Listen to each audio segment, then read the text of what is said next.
La guerre en Ukraine, des tirs de HIMARS ont-ils tué en l'espace de quelques instants 200 soldats russes à l'entraînement sur une île? C'est ce qu'affirment les Ukrainiens. Images aériennes à l'appui. On fait d'abord le point avec les indispensables de Lucille de Villers.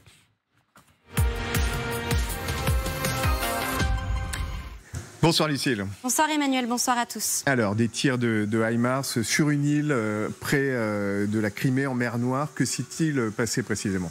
D'abord, pour bien situer les lieux, nous sommes dans le sud de l'Ukraine, dans l'oblast de Kherson, juste au-dessus de la Crimée, sur l'île de Tsarilov, l'île la plus longue de la mer Noire, que vous voyez ici en forme de flèche, longue de 42 km et d'une superficie de 56 km².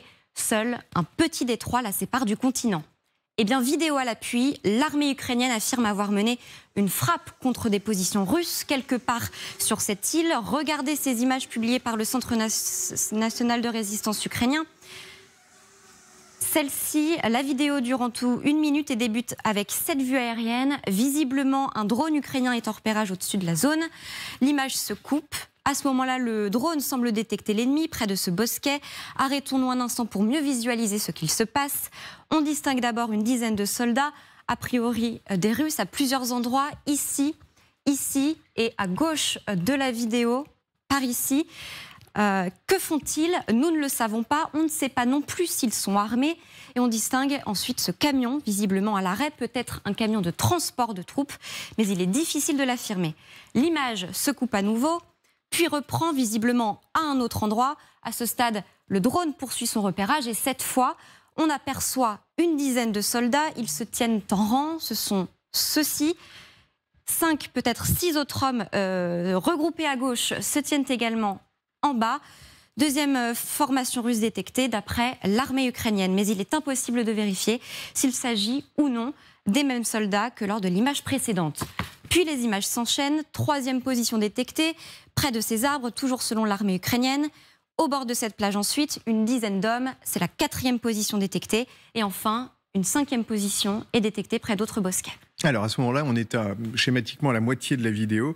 Et les images que vous allez nous montrer sont présentées comme celles des frappes. Oui, les images reprennent avec une seconde vue aérienne de l'île. Et d'après la légende de la vidéo, c'est ici que les missiles vont s'abattre. L'armée ukrainienne affirme avoir tiré 5 tirs de HIMARS pour 5 positions russes, mais on ne voit pas les frappes en elles-mêmes. Les images ne montrent que des panaches de fumée. La première, la deuxième, puis on ne distingue que peu la 3e, la 4e et enfin la 5e, qui a priori à cet endroit est quasiment indétectable. Dernière image qui cloute la vidéo, on est à nouveau à proximité de bosquets. Précisons qu'on ne sait pas si la scène se passe avant ou après celle que l'on vient de voir. L'armée ukrainienne toujours affirme que ce soldat russe que vous venez de voir tente de se cacher dans les buissons pour éviter d'être ciblé. Et visiblement, cela n'a pas suffi. Sur l'image d'après, on voit très clairement une explosion et l'embrasement qui s'ensuit. Alors, est-ce que les Ukrainiens livrent des détails sur cette opération ? Eh bien, on sait que l'armée ukrainienne avait noté la présence de soldats russes sur l'île à la fin du mois de mai. Eh bien, le Centre national de résistance, qui a donc publié la vidéo, affirme avoir réuni toutes les informations de localisation grâce au travail de ces hommes. Une fois les informations récupérées, on peut imaginer que le drone piloté par l'armée ukrainienne est passé au travers de la défense antiaérienne de Moscou, davantage conçu pour cibler les missiles. Dans ce genre de situation, le procédé est connu, le drone transmet les positions qui procèdent ensuite aux frappes. La zone était-elle à leur portée? A priori, oui. L'île se situe à 60 km du front de Kherson. Et si effectivement il s'agit de tirs de HIMARS, alors elle est à portée de ces missiles. L'armée ukrainienne se félicite de cette coordination et souligne la précision des forces de défense. Plusieurs chaînes Telegram ukrainiennes parlent de 100 à 200 soldats tués. Mais aucun bilan n'est revendiqué de source officielle. Et est-ce que les Russes ont réagi? Officiellement, là non plus, non. Seuls quelques blogueurs militaires russes influents ont commenté l'événement. L'un d'entre eux juge sévèrement les soldats russes. Ces passeurs de lampes devraient prendre des mesures de camouflage, au moins. Merci beaucoup, Lucille. Général Trinquant, votre avis sur cette opération qui a été bien décryptée. On voit d'ailleurs que les images sont toujours sujettes à caution. Il y a des montages, donc nous serons extrêmement prudents. On voit qu'il y a des explosions. C'est sur le bilan que nous allons être prudents. Et peut-être même sur le type d'armes utilisées. on parle de HIMARS, ce qui serait cohérent avec la distance par rapport à Kherson. Oui, alors d'abord, le montage est très bien fait. Ça montre qu'il y a des drones avec une optique de bonne qualité qui permettent de voir très très bien les Russes. Maintenant, moi, ça me semble être une unité russe qui est à l'entraînement, hein, dans un camion. Ils vont à un champ de tir ou quelque chose comme ça. Et le deuxième point très positif, c'est que non seulement les images sont de bonne qualité, mais ça montre la bonne coordination entre le renseignement et la frappe. Hein, on voit quelque chose, on frappe précisément à l'endroit. Donc ça, c'est les côtés positifs.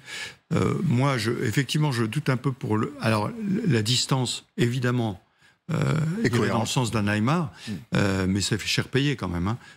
À mon avis, on n'est pas du tout dans les 200, on est dans la centaine d'hommes, c'est une compagnie à peu près.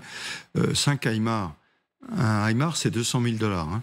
Donc, on en est à $1 million pour tuer une centaine de soldats à l'entraînement.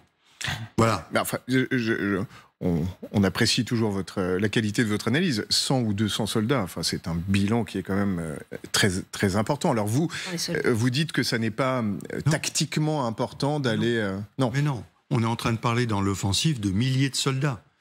Là, il y en a 100 à l'entraînement. Bon. Mais je répète, ce sont de belles images. Il y a une coordination capteur frappe qui est intéressant, et c'est probablement ce qu'ils veulent démontrer, hein, qu'ils sont capables de faire ça, et peut-être de dire dans la profondeur. Donc c'est plus, si vous voulez, dans la guerre psychologique. Mais très honnêtement, quand il y a eu des frappes sur une concentration où il y avait 200 ou 400 soldats qui étaient dans une caserne qui ont été frappés, oui, là, c'était juste derrière la ligne de front. À Makivka, on y reviendra. Et ça, c'est une vraie faute de la part des Russes. Là, oui, mais ça veut dire aussi... Attention, les Russes, où que vous soyez, vous êtes vulnérables. Oui, donc ça vaut peut-être $1 million. Caroline Didier. Malheureusement, là, ils sont sur une zone où ils sont facilement identifiables. Ils n'ont pas de zone pour se protéger. Sur une presqu'île, en plus, ils sont sur le sable, donc ils apparaissent facilement. Ils savent très bien qu'il y a des drones qui risquent de voler et de les identifier. Donc c'est complètement aberrant.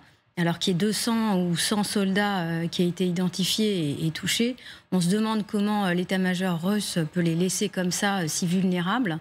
C'est juste improbable. Et puis après, effectivement, le renseignement militaire ukrainien, très bien organisé, avec les vols de drones, mais aussi avec... Et du renseignement humain, c'est ce que disent les Ukrainiens, là. Bien sûr.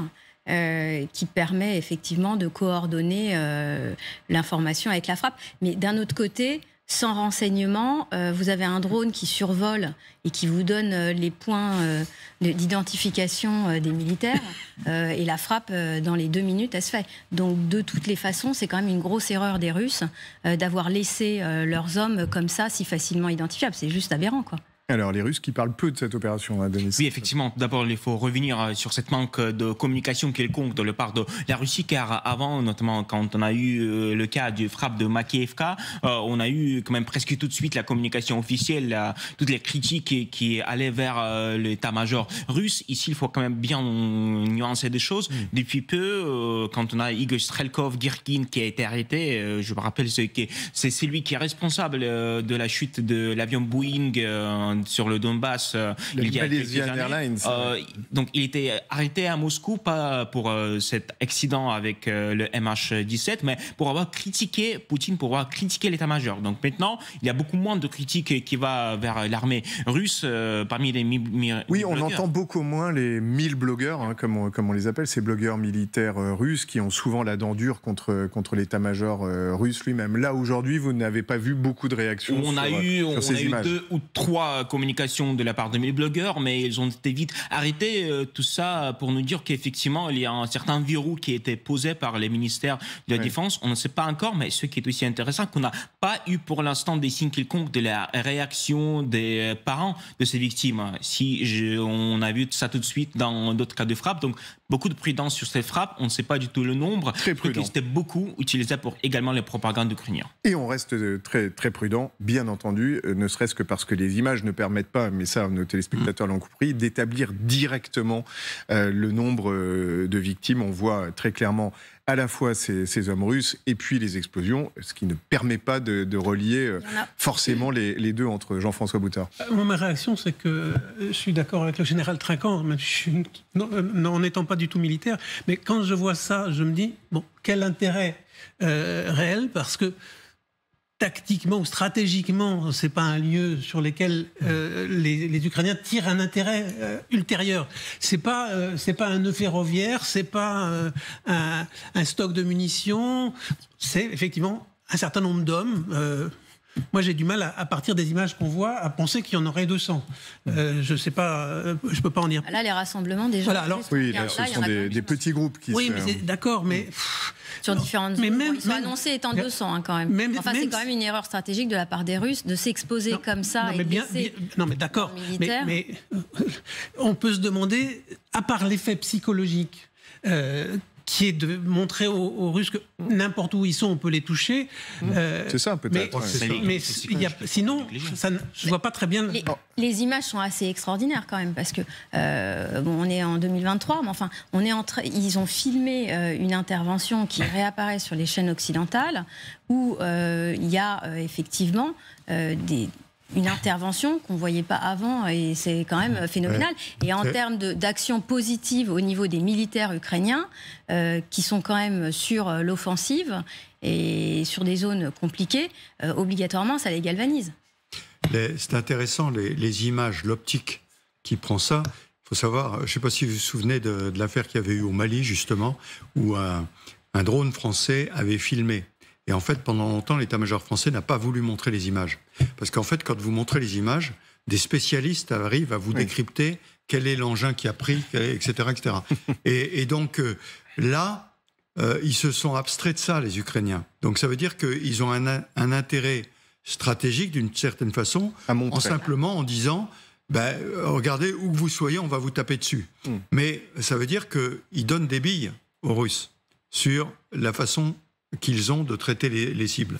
C'est aussi quand on revient à cette guerre psychologique, cette guerre de communication, il faut revenir quelques jours en arrière, car il y a eu la presse russe, la presse militaire, qui a diffusé des extraits des images, effectivement, d'un char russe qui a soi-disant arrêté une colonne d'une dizaine de chars et des voitures blindées ukrainiens. Il y a beaucoup de prudence sur cette séquence-là, car c'était pas tourné réellement à cet endroit-là où était prise par les médias, pas effectivement pendant les contre-offensifs, mais c'était aussi un peu le moyen de répondre à cette image contre image. Oui, c'est ça, séquence contre séquence. Il y a un élément qui est important, parce qu'il y a quand même, on ne sait pas, mais enfin, peut-être 100 personnes, 200 personnes, c'est qu'ils n'ont pas de brouilleur. Ils imaginent bien qu'il y a un risque quand même qu'ils soient identifiés. Ils sont sur la plage, blanc sur noir.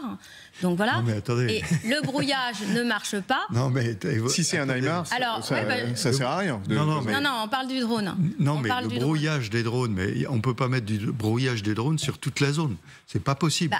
C'est impossible. Un brouillage de drone, c'est quelque chose. Quand on voit les brouillages de drones, par exemple, les Russes en parlent sur Moscou, oui, parce qu'à Moscou, il y a une concentration et vous avez des moyens de brouillage de drones. Là, vous avez une unité qui a l'entraînement. Si vous imaginez qu'on va déployer des brouilleurs de drones, parce que l'unité est à l'entraînement, no way.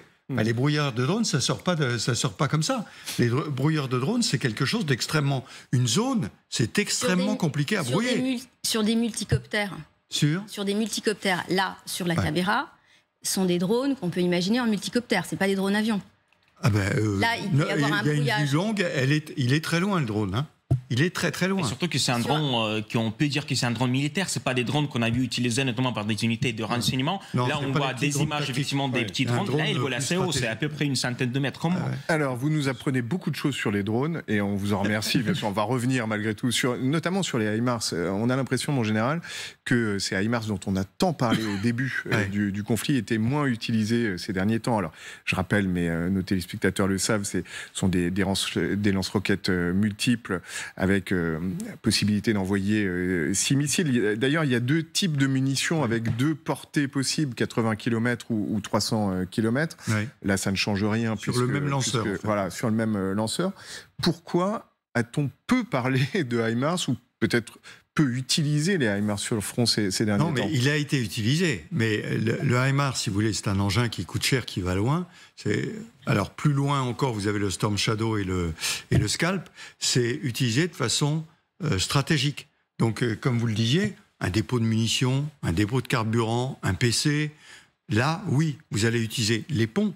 Il y a un pont dont on ne parle pas, qui est pas loin de la zone dont on parlait. Le pont de Chongar. Le pont de Chongar, les Russes n'en parlent pas. Or, il a été frappé. Et il a été frappé probablement par des systèmes, soit des HIMARS, soit des Storm Shadow. On ne sait pas exactement. Et là, les Ukrainiens n'en parlent pas. Parce que ça rentre dans leur plan de destruction, effectivement. C'est pour ça que, à la fin de notre conversation là-dessus, je pense que ça rentre dans le plan de communication sur où que vous soyez, les soldats russes, vous inquiétez pas, on vous a à l'œil et on vous tirera dessus. Ça, c'est le message qui veut passer. Mais l'utilisation, ils ont été utilisés pas mal, mais on n'en parle pas tant que ça. Parce que de temps en temps, on vous dit, il y a un dépôt qui a explosé. Moi, il y avait une frappe qui m'avait vraiment étonné, c'était en Crimée, et c'était dans quasiment une zone urbaine, et c'était un dépôt de munitions. Et il y a eu une munition de tirée qui a fait sauter le dépôt. Et ça, je peux vous dire, c'est soit un Storm Shadow, soit un Scalp qui a tapé dessus. Personne ne l'a dit, on l'a pas dit, mais pourtant c'est une évidence. Pour tirer dans une zone, donc avec cette précision, c'est précision de 1 mètre quand même. Oui. Donc avec une charge de 450 kilos. Vous voyez, c'est quand même un truc, c'est pas des charges comme ça. Hein. Donc, mais là, personne n'en a parlé, parce que ça fait partie du plan stratégique de frappe.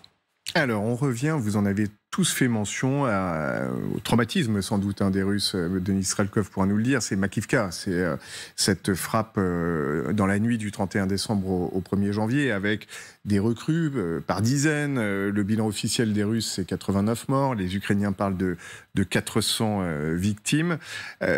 Si on reprend ce que disait tout à l'heure le général Trinquant, pareil, c'est plus pour frapper les esprits, pour créer une sorte de sentiment de terreur, parce que c'était peu d'hommes aussi, comme sur cette île. C'était peu d'hommes, mais quand même, ça a eu un impact, y compris militaire et psychologique. C'est important. Je pense que c'était des événements, même si on peut effectivement les comparer, soi-disant par les types de missiles utilisés, là on a des doutes, mais aussi par un effet de communication où je pense qu'ils n'ont rien à voir l'un avec l'autre. Surtout qu'ici, il s'agit bien d'une faute des Russes de s'exposer sur le terrain. Là, quand on a parlé de Makivka, c'était soit des téléphones portables mal utilisés par les soldats, soit des civils qui ont donné la localisation. Donc ce sont effectivement des fautes de la part des Russes, mais ça montre aussi que, oui, effectivement, l'Ukraine peut frapper en profondeur et peut frapper également avec beaucoup de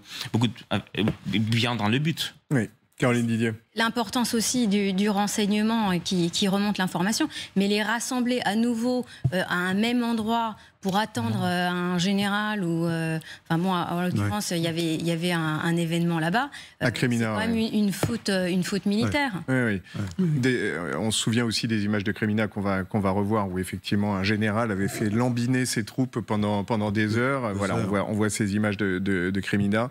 Et ce rassemblement, alors on disait que les Russes avaient appris de leurs erreurs. On se souvient que Makivka, c'est sans doute parce qu'il y avait une concentration de téléphones portables qui ont pu être repérés par le renseignement ukrainien. Peut-être qu'on n'apprend pas de ces erreurs sur ce genre de théâtre d'opération. Ça dit beaucoup de l'état de l'armée russe et du fait que cet état se prolonge malgré qu'elle apprenne aussi un certain nombre de choses. La différence aussi entre Makivka et puis Kremina par rapport à cette frappe-là, c'est qu'on était quand même beaucoup plus près de la zone des combats. Oui. Et donc l'impact psychologique sur les soldats combattants directement devait être, à mon avis, beaucoup plus fort. Parce que à Makivka, il y a sans doute des unités qui avaient leurs copains et pas loin, quoi. Ils n'étaient pas très loin du front. Et je pense que ça s'est payé très cher psychologiquement. D'accord. Je crois que, si vous voulez, il ne faut pas sous-estimer non plus l'armée russe. Elle apprend l'utilisation des drones, par exemple, les drones tactiques, et les Russes les utilisent énormément. Donc, ils apprennent. Mais d'abord, ils n'apprennent pas tout. Et puis, c'est comme partout, hein, il y a des bonnes unités, des mauvaises unités. Le général qui réunit ces gens pour leur faire un discours et qui les fait poireauter 2 heures, c'est un mauvais général ou un mauvais colonel. Je ne sais plus s'il était colonel ou général. Enfin, bref, les Russes apprennent D'ailleurs, c'est à la guerre qu'on apprend. Donc les Ukrainiens apprennent aussi, les Russes apprennent aussi, mais bon, il y a des mauvaises unités, puis il y en a des bonnes. Bon. Les Ukrainiens ont appris surtout dans les matières de communication, car on en parle aujourd'hui pas parce que ça a eu un impact militaire important, parce qu'on a des images qui sont de bonne qualité et qui sont diffusées sur toutes les chaînes de télé, y compris en Ukraine ou ailleurs. Par contre, les Russes, on a bien vu que les mêmes efforts pour faire passer de la communication, des mêmes images parfois, peut-être pas ils sont pas si flagrants, mais quand même, on en parle beaucoup moins. Et ça aussi un peu la faute de communication des Russes. Et la communication est extrêmement importante dans cette guerre.